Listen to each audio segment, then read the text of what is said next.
Okay, so we have explained the law of supply schedule, and the meaning and concept of supply and stock. So we have explained that the supply curve is a positive supply curve which is shifting from left to right. It is an upward sloping curve or a positive curve. So here we are going to explain why does this supply curve generally slope upward to the right. So there is a reason behind why the supply curve is sloping upward to the right. So the upward sloping supply curve or the supply schedule is just indicating that only at a higher prices more quantity will be produced and made available in the market. So it is only at the higher prices more quantity will be produced or made available in the market for sale. So that is the implication of upward sloping of a supply curve. So the question here is, why at higher prices more quantity is supplied? So why it is only at the higher prices more quantity can be supplied by the producer? So the explanation that is given here is that a producer is a person who produce goods or commodities for profit.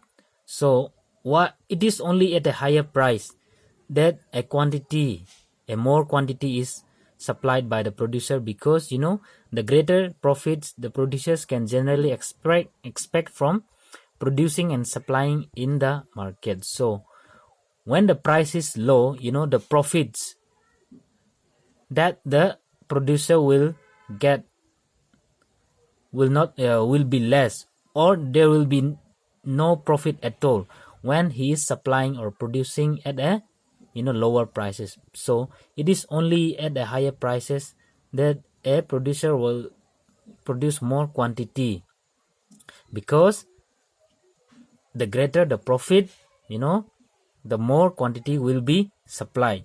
So because of the profit element, the profit motive, that the producer is willing to supply only at a higher prices. So the law of supply or the positive slope of supply are based on two assumptions, two important assumptions here. So one assumption is that producers or sellers aim to maximize profits. So obviously a producer, someone who is selling, will try to maximize their profits. And then the second assumption is that as output of a commodity is expanded, when output expands, the additional cost of producing an extra unit goes up due to diminishing marginal returns to the variable factor. So we have discussed or learned what is a diminishing marginal returns. So that is the law of variable proportion that we have discussed. The second stage of the law of variable proportion states that the marginal product declines as more and more units of output is produced. The marginal product keeps on declining or diminishes, or diminishing rate. It is increasing at a diminishing rate when more and more additional units of output are produced. So that you have to keep in mind. So the second assumption is that as output of a commodity is expanded, more unit is added for the output, the additional cost also for that extra unit, it will go up because of this, because of the operation of the diminishing marginal returns. So we are talking about the variable factor. So it will be clearer when we talk about this with the given example. So let us take a situation or an example to understand this. So to understand why more is supplied at a higher prices during a particular period, we shall give the example. Suppose demand for ready-made shirts increases in a period. So within a period of time, the demand for ready-made shirt increases. So, the firm producing them, they cannot easily increase the, factory space. Technological upgradation is not possible. Machinery cannot be purchased at a very short period of time. And then we are considering this in the short run because the demand has increased immediately at a short period of time. So factory space, machinery, and technology used for production cannot be changed or upgraded in the short run. So what will the firms do? The firm will expand their output by employing what is that? More of the variable factors. To expand the output, the firm uses, labor or the variable factor. In this example, there is labor. By employing more of a variable factor, variable means which can change. So in our example, we are taking labor, which can be easily increased in the short run, such as labor and cloth. So labor and cloth in our example is a variable factor because they can be increased in the short run. And then we are considering the short run situation. So what will the firms do? The firm will increase or expand their output by employing more of the variable factor. So in our example, that is labor and cloth. So keeping other factors fixed. So other factors cannot be increased in the short run. So we are increasing the employment of labor and cloth. But the use of this additional labor and the other variable factors along with the given quantity of fixed factors such as the factory space, the machinery, which we cannot increase at the short run. When that case happens, it will cause the total output of shirts to increase at a diminishing rate. So the operation of diminishing marginal return applies there.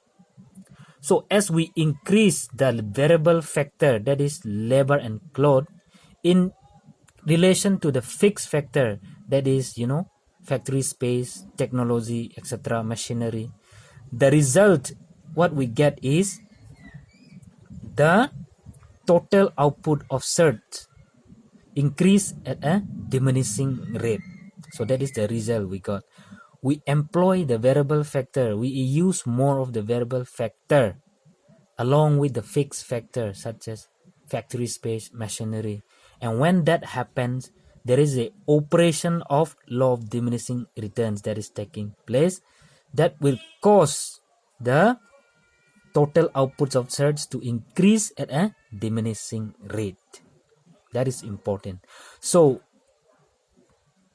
the diminishing marginal returns will accrue to the extra units of labor and other variable factors. So the diminishing marginal returns will accrue to the extra units of labor and other variable factors employed in the short run to expand output to meet the increased demand for the shirts. So this diminishing marginal return will be considered as as part of the cost of production here.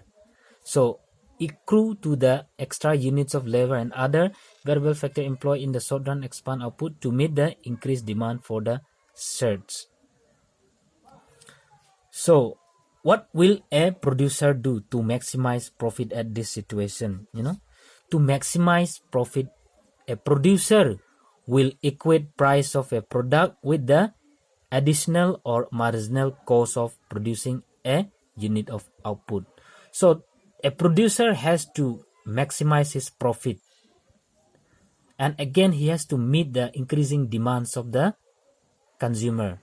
So what he does is he will equate price of a product with the additional or marginal cost that is incurred by producing extra unit of that output.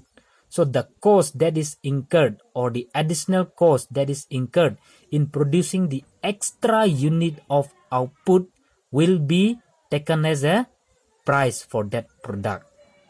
So it is clear from here that since the marginal cost of a unit of output increases as output expands, due to the operation of the law of diminishing marginal returns to the variable factor, that is, labor and cloth, the producers will be willing to produce and make available in the market more quantity of a commodity only at the higher prices.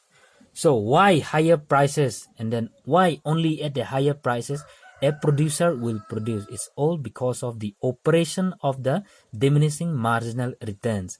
Diminishing marginal returns would mean that to maximize the profit, to maximize his profit, a producer will equate the price of a product with the additional cost or the additional marginal cost that is incurred in producing that additional amount or unit of good to meet the increasing demand. So that is taken as a price. So that is why it is only at the higher prices a producer is willing to supply or make available more quantity of commodity in the market. So that is the reason. Again, it may, however, be noted that if this, diminishing marginal returns is not operating in the returns to factor does not occur, then the marginal cost will not rise with the expansion in output. And then what will happen to the supply curve? The supply curve of output will be just horizontal straight line, and the law of supply will not hold good. So it is because of this operation of the diminishing marginal returns we have the upward sloping or positive upward sloping of the supply curve. But this cannot occur in the short run, I mean, this diminishing marginal return has to occur in the short run. And so if that does not occur, then what I have said is the supply curve output will be horizontal straight line. So this horizontal straight line and the law of supply, this is not going to happen in the short run. So we will not have a situation where the supply curve is horizontal straight line in the short run. So it is the rising marginal cost, and you will understand that is what is marginal cost. Marginal cost is the cost that is incurred for producing additional amount of output. So it is the rising marginal cost of additional units of output, and then coupled with the objective to maximize profit of the producers, that explains the upward sloping supply curve of output, which reflects the law of supply. So it is important to note that each point of the supply curve, each point in the supply curve of the supply curve indicates the price at which the given quantity of output the producers is willing to supply in the market.